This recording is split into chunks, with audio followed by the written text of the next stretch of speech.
All right, so this is the part that we want to talk a little bit about. We always try to share information that's in our that affects our community. So some of the information that I want to kind of just share that I seen in society out there in the world today when it comes to us as um, a people, we have to be conscious of our finances.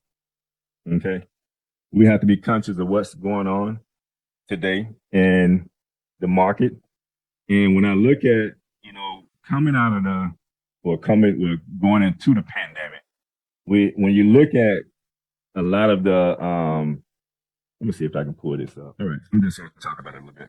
All right, so when it comes to like inflation, and a lot of people, you may have heard about inflation, and a lot of you all may even know what it means to us as a people and what it means to the everyday individual.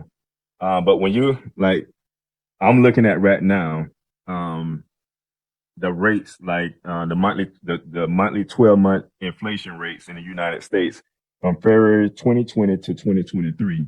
And when you look back in April 2020, the inflation rate was around 0.3%. And you seen it progress over maybe the next 2 years to about 9.1% as far as the inflation rate. And you're slowly starting to see it calm down. Like right now, we're at 6% as far as the inflation rate. And a lot of economists are saying that right now it's going to be like that slowdown time. Make sure our camera ain't following us. And when we start to move, the camera move with it. Hey, thank you, cameraman. But you start to see it slow down a bit, and for those of you, and that's a notation. And like always, I always welcome my brothers and sisters when it comes to talking about economics, to come on and share information with us. But if you're investing, and it's a difference from investing and also just seeking to make a profit. In most cases, if you're an investor, that means you're in it for the long haul. That means when you invest your money to something, you can't expect to take it out tomorrow. If you do, if you got a profit, hey, take it out. But for the most part, but that ain't investing. What that is, that's you, either day trading or something of that nature, and you're just trying to make a quick turnaround. But as an investor, it's always good that if you're going to invest, and if you invested in the stock market, such as I have done, I'm pretty sure some people have dibble and dabble a little bit. Have you, brother, a little bit? Okay. It's not in our best interest to put money into the market that we cannot afford to lose. Can I state that one more time? Yes. Say that again. Hey, it's not smart to put money into the market that you can't afford to lose. And I say that because oftentimes what the market does, the market goes, of course, goes up and down. And oftentimes what we do when we don't have the knowledge behind it, we normally put our money in when? When it's up. When it's up. And then now we're expecting it to keep going up. And then what happens is it starts to go down. And guess what we do when it go down? Pull it out. We pull it out. Guess what? And that's a trend for us because we don't understand economics to a degree. We don't understand certain things. So it's very important if you're investing that you invest. And that means you may have to stay in it for the long haul. And that means the money that you have invested, you may not want to be able to touch and see that money right now until at least you have turned your money back over and say, you know what? I'm going to take my money back out now that I have not lost. But yeah, I just want to share that, where we are right now as far as the inflation. The economists say, and you always have to check your sources. Always check your sources. You want to always check with multiple economists just to see where they are, to see which ones match up to the other. Especially if you got money in the market right now. It's important to do so because otherwise you're going it's gonna cause fear. And you're gonna say, I'm losing my money. Let me take my money out. Take it out. Yeah, and now you really just lost your money. Because you don't lose your money just because the market go down. You lose your money because you take your money out of the market. That's when you lose your money. But just just want to make that note that it's at a point right now. The inflation's still up. We're still dealing with high, gas and food prices and things of that nature. But I would say if you're in the stock market, you may want to work it out. I mean, let's see it all the way through before you take your money out. Because you take your money out now, you definitely will lose if you take it out now. And now, if you got money in there that shouldn't be in there, take your money out. You just lost, because you don't want to eventually lose more than what you have put in there. But that's what I want to share as far as world news in the community today. I think that's the top news for most people when it comes to the economy, especially if you have a family. You want to make sure that you're on the right side of this and you're not in a situation that now it's going to be detrimental to you. I have a comment that came in and looked like, okay, with options trading, a person can make profits when the market is going down or up.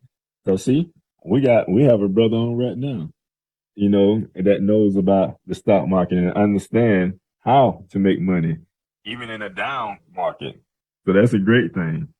Thank you for that, my dear brother. That's my brother Juma too. I appreciate that, bro. And why you say that it's financial education, financial literacy is so important because it's like a lot of basically inflation. When your dollar will buy less than it used to, that's inflation. Yet when you're talking about being investing, and I hate to call his name, but I got to say it, one of the richest investors on the planet, Warren Buffett says, if you're putting an investment in, if you're not prepared to leave it in there for 10 years, you shouldn't even be investing in it. And you want to, of course, seek out that's why we do our disclaimers in the beginning. But I'm going to use it in terms of common man. Investing is not gambling. We've been taught to gamble. Right. And you don't want to you don't want to gamble with your future, with your inheritance. And you said it, and I'm going to say it again. You shouldn't be investing something that you can't afford to lose. So you need to understand what that means. Like, would it make sense to go invest your mortgage payment? Because if you make money, that's great. But if you was to lose money, what happens then? Yeah, you got a problem. So that's not the money to be investing. But that what you invest, you want to invest wisely. Because most investors, if they know the market, and I'm not a guru, but when things are dropping, it's low. I've looked at some of my investments and I can see them drop. And that temptation to go, pull it out. Man, give me my money. Give me the little money I have left. But I was around in 2008 and 2009 when it went down, but it came back up. If you had something and if you pulled it all out, you would have made that's when you lose. Yeah, you lost. Because it did come back. But so there's an art to it, and that's education that we need to learn that we're not taught. They need to be taught at home. And if you can't get it taught at home, you need to find those who know how to invest so they can help you invest. Because the wealthy, they make money when the market is up, and then they invest properly when the market is down. Indeed. All right, we're coming to that time, brother, that we getting ready to close out. Yes, it is. Something that we mentioned, and we had closed out. We was talking about MOP, which is mental purpose, and we talked about SHIELD. Just to say that is actually a principle that we teach to the youth when they come through MOP about SHIELD. But we also, as men, need to make sure that we're being chill. See, so you should have that conversation with your wife or with your girlfriend. So if she's telling you to chill, understand she's giving you the right knowledge. She's telling you to exercise some commitment, humility, integrity, love, and loyalty. She's not just telling you to shut up. She's telling you to stand up. That's Indeed. No, but hey, we appreciate each and every one of you that came on the show today to show your support. We pray that the information that was shared, that it was received. And by all means, anytime you come onto our program, we do like to hear from you. We like to hear from you. We want that information that you have, that knowledge and wisdom that you have, to be a part of this show. Because it's always played back, and we want whoever go to view our shows and hear us speak. We want that information to be shared with them. We stream live right now on Facebook. We have those of you that are on the call. And like I say, it's always welcome, open to you to speak, and share. And if not, we have a wealth of information and content that we can share by all means. But again, I want to thank you all for coming on to the show. And from, the host, Peace and Prosperity, and from Live Talk, we out. Peace. Thank you again for tuning into Live Talk. You can follow us on Facebook, Instagram, and YouTube at Live Talk Orlando. Make sure you subscribe to our YouTube channel. You want to join the show? Email us at livetalkorl@gmail.com. You can also visit our website at www.livetalkorl.com. You can also follow the host on Facebook, Instagram, and YouTube at Author Jeremiah. Make sure to visit the website JeremiahIsrael.com and pick up your copy of The Spiritual Significance of a Name.